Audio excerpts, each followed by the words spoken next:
oduu gammachuu minnoo shawaa entertainment irra gara ilmaan oromoo naannoo Washington DC argaman maraafi tolban lama dura artistoota oromoo 5 qaqqaalif sabboontota biyya magaalaa oromiyaa magaalaa finfinnee irra gara Washington DC kan fide shawaa entertainment oduu gammachuu isiniif qaba oduun gammachuus caamsaa 19 magaalaa Washington DC keessatti bilisummaa konsertii tokko jedhee dalagaasaa eegala marree dhuftanii bilisummaa konsertii irratti hirmaattanii artistoota oromoo akka cimsitan kabajaa guddaan isin afeera minnoo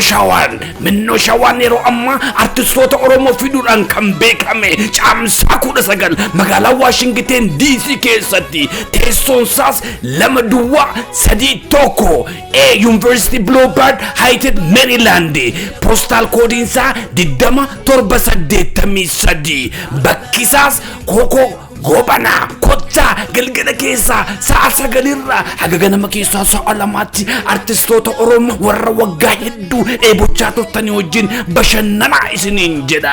yoo gaaffii qabaattan lakkoofsa bilbilaa 222-213-37 yookiis 222-817-8035 bilbilaa artistoota keenyas bebbeekamoon Zerihun Wadajo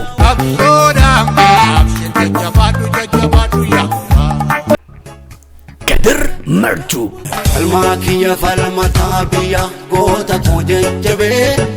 Shukur Jamal Mafamale farda gurracha gamarrakachi sani farda gurracha gamarrakachi sani Yanet Dinqu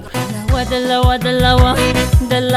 koreni jarani Quban haasa'u kan beekamu meeshaa muuziqaatiin oromoo biratti kabajaa guddaa kan argate daawwit taasisa marree kottaati artistoota keenya cinaa hadhaabannu isiniin jedha minnoo shawaa entertainment magaalaa Washington DC caamsaa 19 yookiis April 19 galgala beellamni keessan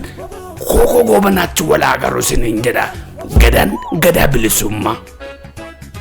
Abe lal bobo, abo lal bobo.